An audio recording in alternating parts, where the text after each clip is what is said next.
अस्सलामु अलैकुम वरहमतुल्लाहि वबरकातुहू। अल्हम्दुलिल्लाह अल्हम्दुलिल्लाहि रब्बिल आलमीन। अस्सलातु वस्सलामु अला सय्यिदिल मुरसलीन। अम्मा बाद फ़अऊज़ु बिल्लाहि मिनश शैतानिर रजीम। बिस्मिल्लाहिर रहमानिर रहीम। या अय्युहल्लज़ीना आमनुत्तक़ुल्लाह व कूनू मअस्सादिक़ीन। सदक़ल्लाहुल अज़ीम व सदक़ रसूलुहुन नबियुल अमीनुल करीम व नहनु अला ज़ालिका लमिनश शाहिदीन व शाकिरीन वल्हम्दुलिल्लाहि रब्बिल आलमीन। ख्वाजे हिंद वो दरबार है आला तेरा, कभी महरूम नहीं मांगने वाला तेरा। आइए कुछ सुनने और सुनाने से पहले आकाए नामदार मदीने के ताजदार हम गरीबों के सरदार आका व मौला मावा व मलजा यासी व ताहा कायद आलम मोहम्मद सल्लल्लाहु तआला अलैहि वसल्लम की बारगाह बेकस पनाह में नजराना अक़ीदत पेश कीजिए और पढ़िए बावाज़ बुलंद दुरूद पाक। अल्लाहुम्मा सल्लि अला सय्यिदिना मुहम्मद व अला आलि सय्यिदिना मुहम्मद बिअदद कुल्लि ज़र्रतिन अल्फ अल्फ मर्रतिन सल्लु अलैहि सलातु व सलामुन अलैका या रसूलल्लाह सल्लल्लाहु तआला अलैहि वसल्लम। मैंने जो आयत करीमा की तिलावत का शर्फ हासिल किया, अल्लाह तबारक व तआला ने इरशाद फरमाया, या अय्युहल्लज़ीना आमनुत्तक़ुल्लाह व कूनू मअस्सादिक़ीन, जिसका मफ़हूम व माना है कि ईमान वालो अल्लाह से डरो और सच्चों के साथ हो जाओ। और जब बात सच्चों की आए तो कुरान में फरमाया, इहदिनस सिरातल मुस्तकीम सिरातल लज़ीना अनअमता अलैहिम। और फिर जब अनआम की बात आए तो फरमाया अनअमल्लाहु अलैहिम मिनन नबिय्यीन वस्सिद्दीकीन वश्शुहदाई वस्सालिहीन। यानी कि अल्लाह का इनाम जो हुआ नबिय्यीन पर हुआ, सिद्दीकीन पर हुआ, शुहदा पर हुआ और सालिहीन पर हुआ। और जाहिर सी बात है जो अल्लाह का इनाम होगा वो सच्चों पर ही होगा। और जब बात सच्चों में आए और जब बात की जाए शहंशाह विलायत की, जब बात की जाए ख्वाजा हिंद की, जब बात की जाए ख्वाजा मोइनुद्दीन चिश्ती सुम्मा संजरी की, कि जिन्हें पुकारने वाले चिश्ती पुकारते हैं, जिन्हें पुकारने वाले संजरी भी पुकारते हैं और जिन्हें पुकारने वाले अजमेरी भी पुकारते हैं, जब ऐसे वली की बात आ जाए कि जब वो ऐसे शहर में पैदा होने वाले की बात आ जाए कि जिस शहर में रहने वाले लोगों के दरमियान ऐसी कंपटीशन हो, ऐसा मुकाबला हो कि जिसे सुनकर ईमान ताजा हो जाए। आपने तरह तरह के कंपटीशन के बारे में सुना होगा, मुकाबले के बारे में सुना होगा। कोई दुनियावी तालीम में मुकाबला कर रहा है, कहीं अपने बिजनेस को बढ़ाने के लिए मुकाबला होता है, यानी कोशिश की जाती है। मुकाबले से मुराद कोशिश की जाती है कि उससे ज्यादा सबकत ले जाऊं। लेकिन रिवायतों में आता है, किताबों में आता है कि ख्वाजा मोइनुद्दीन चिश्ती सुम्मा संजरी रहमतुल्लाहि ताला अलैहि जहां पैदा हुए, उस इलाके का हाल ये था कि वहां पे लोग तहज्जुद में कंपटीशन करते थे कि मेरी तहज्जुद ज्यादा हो जाए, मैं अल्लाह को राजी करने वाला ज्यादा बन जाऊं। ये आलम था। और इसी आलम में तहज्जुद का वक्त अच्छे से सबको मालूम होगा कि रात का वक्त होता है। जब फज्र का वक्त शुरू हो जाए, जब सफेदी नमूदार हो जाए, जब फजर का वक्त स्टार्ट हो जाए तो फिर तहज्जुद का वक्त मुकम्मल हो जाता है। एक दफा की बात है कि रात में आंख खुलती है, तहज्जुद का वक्त हुआ, जागते हैं। जागने के बाद निगाह दौड़ाई तो देखा कि बाहर तो उजाला है। अब जिसे तहज्जुद से मोहब्बत होगी उसका तो दिल तड़पेगा ना कि मेरी तहज्जुद छूट गई। वो तड़प उठे। इसी तरीके से बारी बारी जिससे भी जैसे भी हुआ उठे। उठने के बाद जब देखा तो ऐसा लगा कि तहज्जुद का वक्त खत्म हो चुका, क्योंकि उजाला हो चुका है। सब इकट्ठा हुए, वहां की जामा मस्जिद पे इकट्ठा हुए। इकट्ठा होने के बाद किसी ने कहा, बुजुर्ग लोगों ने कहा, जो उम्र दराज थे, कहा देखने से तो महसूस हो रहा है कि उजाला हो गया है, लेकिन दिल गवारा नहीं कर रहा कि इतनी ज्यादा गफलत एक बार में सबसे हो जाए। फिर जब नजर दौड़ाई गई तो एक घर नजर आया और उस घर पर ऐसे नूर की बरसात हो रही थी, इस कदर रोशनी थी कि उसकी वजह से तमाम मोहल्ले में रोशनी छाई हुई। और जब पता किया गया वो घर किसका है तो पता चला वो घर उम्मुल वरा का है।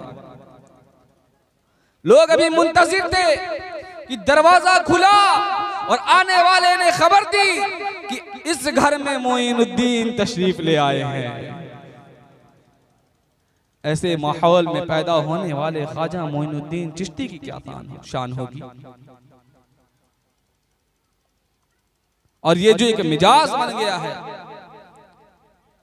मिजाज नहीं बल्कि कुछ लोग ऐसा सोचते हैं कि ये जिक्र औलिया करना, जिक्र गरीब नवाज करना, जिक्र सालिद फरीद करना, ये इस जमाने का है। कुछ लोग उसे बरेलवी से मंसूब करते हैं कि ये बरेलवियों का तरीका है, लेकिन काश उन्हें ये बात समझ में आ जाए कि जिक्र औलिया करना किसी बरेलवी नक्शबंदी का तरीका नहीं बल्कि ये कुरान का तरीका है। ये तरीका कुरान का तरीका है। और जब किसी से बुग़्ज़ पैदा हो जाए, पहले तो ये ज़हन में रखना चाहिए किससे हम हसद या बुग़्ज़ या दुश्मनी कर रहे हैं। क्योंकि जब किसी से टेंशन हो जाए, तकलीफ होने लगे, तो सबसे पहले आप उसके सर्टिफिकेट की तरफ नजर बढ़ जाती। किसी मिसाल के तौर पर किसी डॉक्टर से आपको नफरत हो जाए या गुस्सा आ जाए तो पहला काम आप उससे कहते हैं कि ये डॉक्टर अच्छा नहीं है। जब कोई मिलेगा आप उससे सीधा उसका इनकार कर देंगे, डॉक्टर अच्छा नहीं है, इसकी सर्टिफिकेट खराब है। और जब सर्टिफिकेट पेश भी कर दिया जाए तो आप कहेंगे इसकी सर्टिफिकेट में कुछ न कुछ कमियां निकालते फिरेंगे। तो जब किसी से भी अगर टेंशन हो रही हो, नफरत हो रही हो, हसद हो रहा हो, पहले हसद करने वाला तो खुद को बर्बाद कर रहा होता है, सामने वाले का कुछ नहीं बर्बाद हो रहा हसद करने से। हसद से सिर्फ अपना दिमाग खराब हो रहा है, अपनी आक़िबत खराब हो रही है, सामने वाले का कुछ नहीं खराब हो रहा है। क्या बिगड़ रहा है उसका आपके सोचने से? आप उससे रिश्ता तोड़ लेंगे, आपका क्या बिगड़ेगा? आप उससे दूर हो जाएंगे, उसका क्या बिगड़ेगा? जो बिगड़ना है वो आपका बिगड़ेगा। और औलियाए किराम का यही पैगाम होता है कि मिल के रहिए, मोहब्बत से रहिए, इत्तेफाक से रहिए।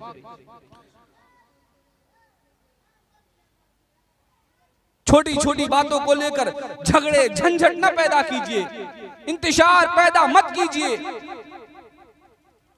और अगर अब सोचिए किसी को किसी वली से या वली के दरबार में रहने वाले से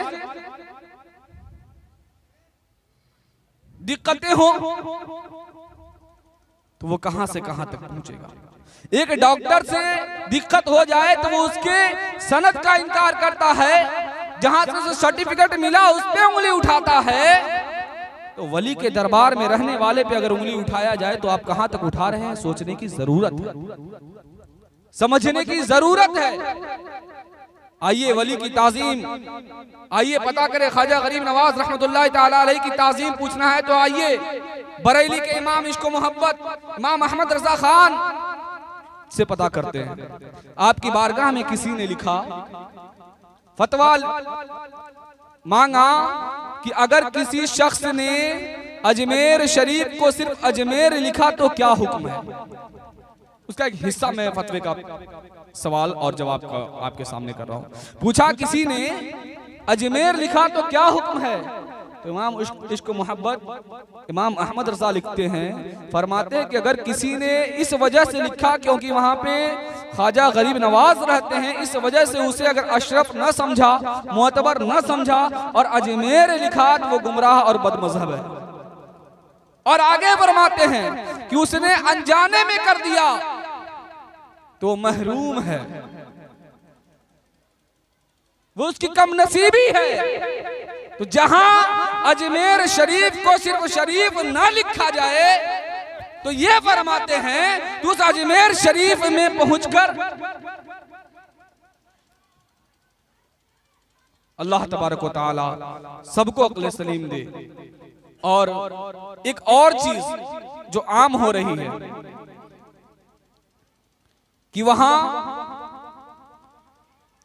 के खुद्दामों पर सवालात उठाए जाते हैं, आप लोग भी देखते होंगे, नजर पहुंचती होगी, और तरह तरह के सवालात उठाए जाते हैं। उन सवालों में यह भी होता है कि वो सैयद नहीं है, जो वहां के खास तौर पर सज्जादा नशी पे भी उंगली उठाई गई।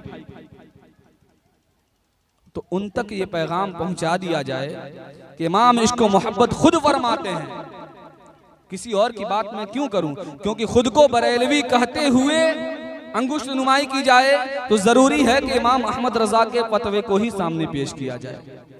इमाम अहमद रजा इमाम इश्को मोहब्बत खुद फरमाते हैं कि अगर फरमाते हैं कि मैं कई दफा कह चुका कि अगर कोई खुद को सैयद कहे और आपके पास कोई ऐसी दलील नहीं है, कोई खुद को सैयद कहे, आपके पास दलील नहीं है कि आप उसे गैर सैयद साबित कर सकें, तो फिर आप पर अदब लाजिम है अगर वो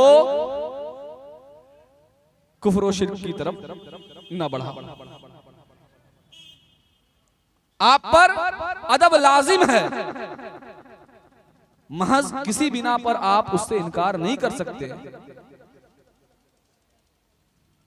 तो बराए करम अगर मेरी आवाज ऐसे लोगों तक पहुंच भी गई हो तो उनसे भी गुजारिश करूंगा कि सिर्फ इश्क व मोहब्बत इमाम अहमद रजा का नाम लेकर के अपने कारोबार चलाने के चक्कर में इमाम इश्को मोहब्बत इमाम अहमद रजा खान को बदनाम न करें। पढ़िए, समझिए, अमल कीजिए, उसके बाद बात कीजिए। मुख्तसर सी बात, जो गरीब नवाज रहमतुल्लाह अलैह के नाम के शहर ना छोड़ दे, उसे आप कम नसीब और महरूम कह दें, तो भला वहां पर जाकर नारेबाजी करना या शोर शराबा करना या बहस करना कैसे कबूल कर सकते हैं। ये आला हजरत इमाम इश्क मोहब्बत वालों की आदत नहीं है। बहरहाल अल्लाह तबारक व तआला से दुआ है कि हम सबको बुजुर्गान दीन के बताए हुए तरीके पर अमल करने की तौफीक रफ़ीक अता फरमाए, औलिया से मोहब्बत अता फरमाए, औलिया के खिलाफ औलिया कराम की शान में गुस्ताखियों से बचाए, क्योंकि हदीस पाक का मफहूम है कि जिसने औलिया अल्लाह से दुश्मनी की गोया उसने खुदा ताला से दुश्मनी की, और जो खुदा से दुश्मनी करने उससे क्या बात करना, उससे क्या कलाम करना, बात ही मुकम्मल है। इतनी अकल तो सब में है। अवाखिर दावाना अनिल हम्दुलिल्लाहि रब्बिल आलमीन। अस्सलामु अलैकुम व रहमतुल्लाह।